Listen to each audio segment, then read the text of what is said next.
We are now proceeding with Jacques Bughin, who is representing the Creating Jobs Committee. Jacques is a senior partner at McKinsey and a director at the McKinsey Global Institute. He's also a leader at McKinsey's Media and Entertainment, Corporate Finance and Strategy Practice, and co-leads the Digital Economy Initiative.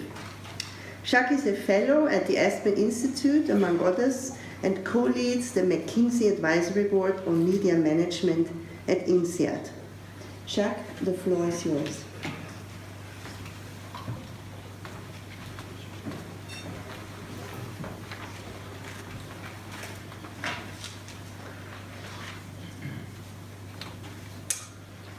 Thanks, Laura.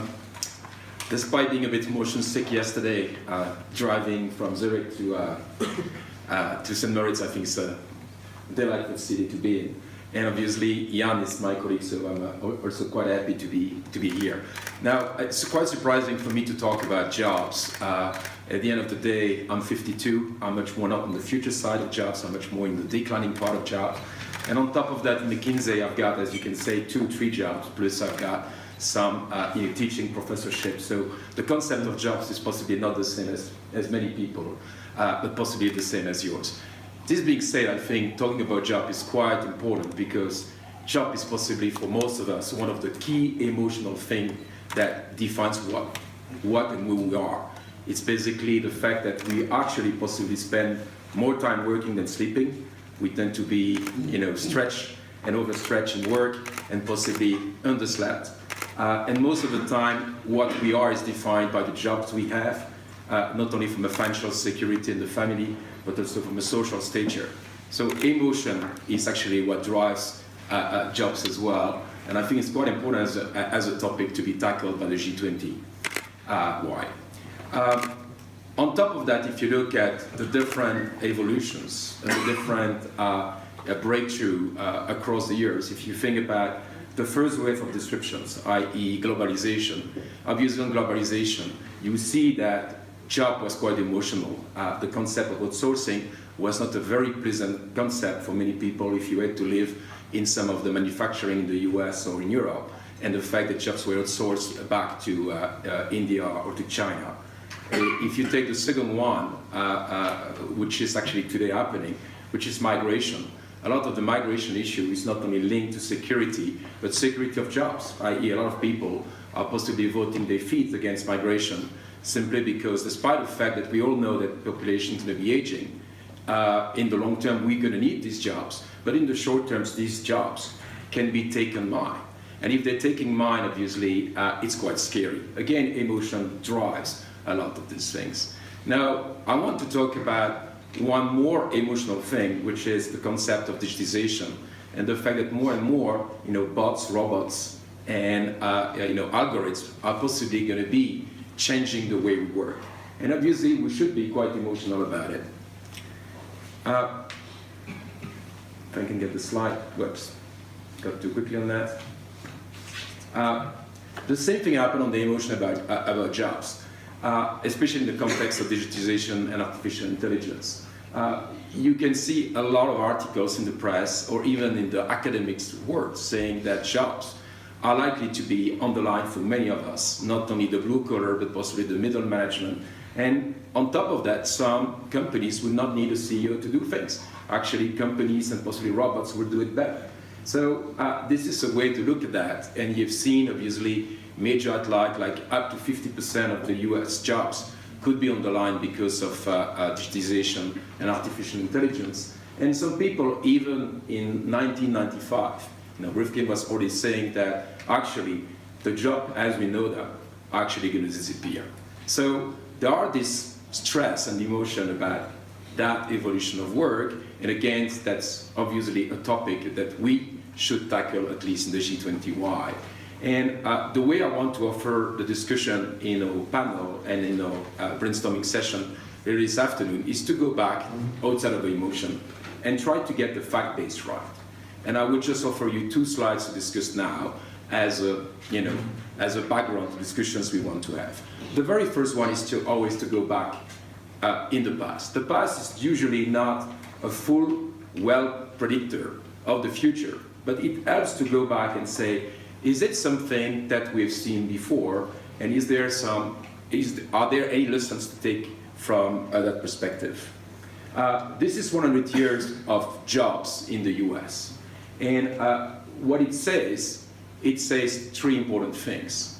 If you happen to be born in 1870, and the first evolution or revolution was happening at the time of the manufacturing revolution, you were likely to be quite stressed about having your jobs lost, because agriculture will likely disappear to manufacturing.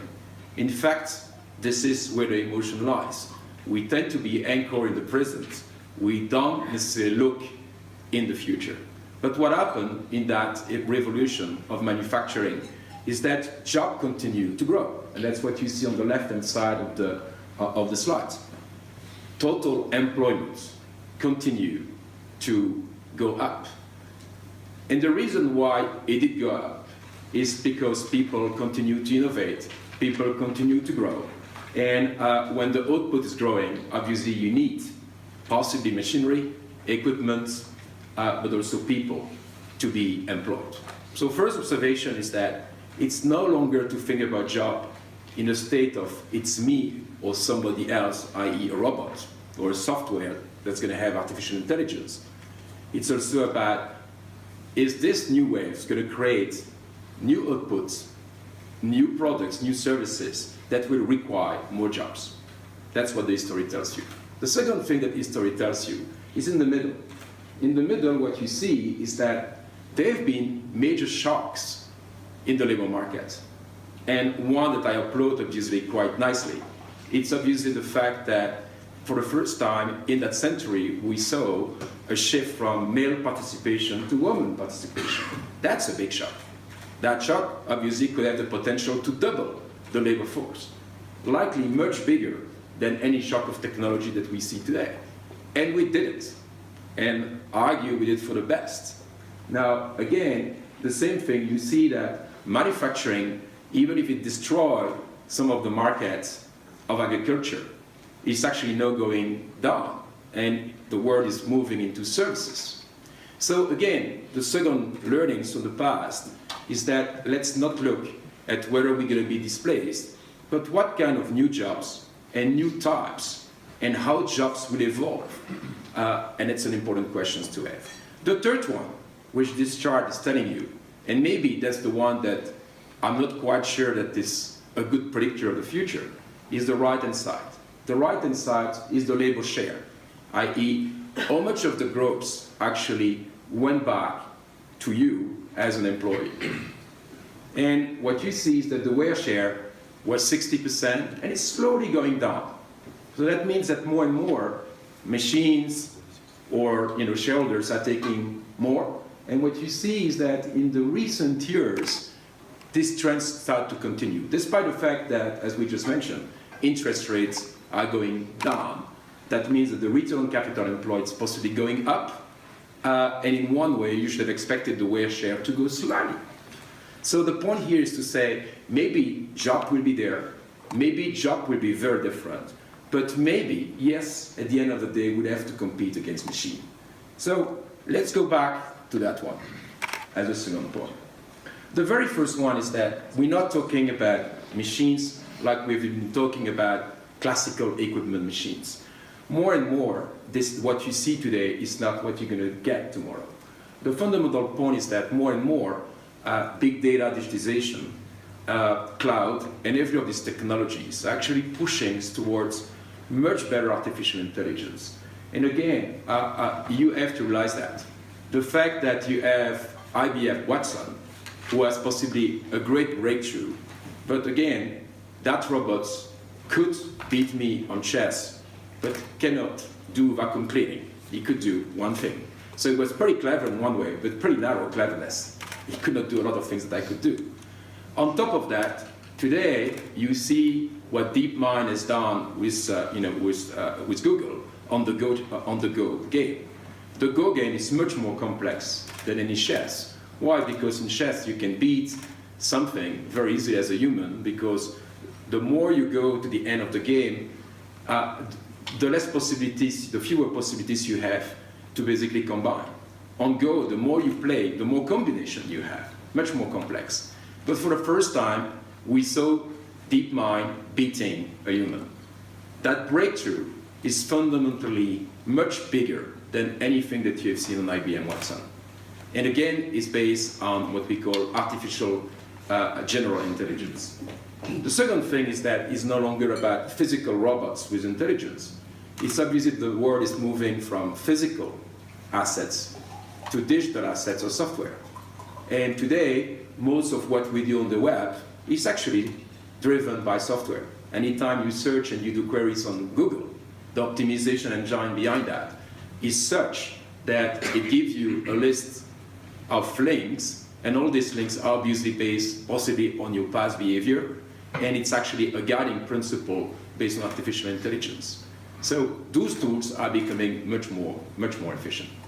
So combining that huge speed, which we haven't seen in 100 years before, and the fact that the labor share is going down, should we be stressed? Yes or no? Should we go back to the emotion?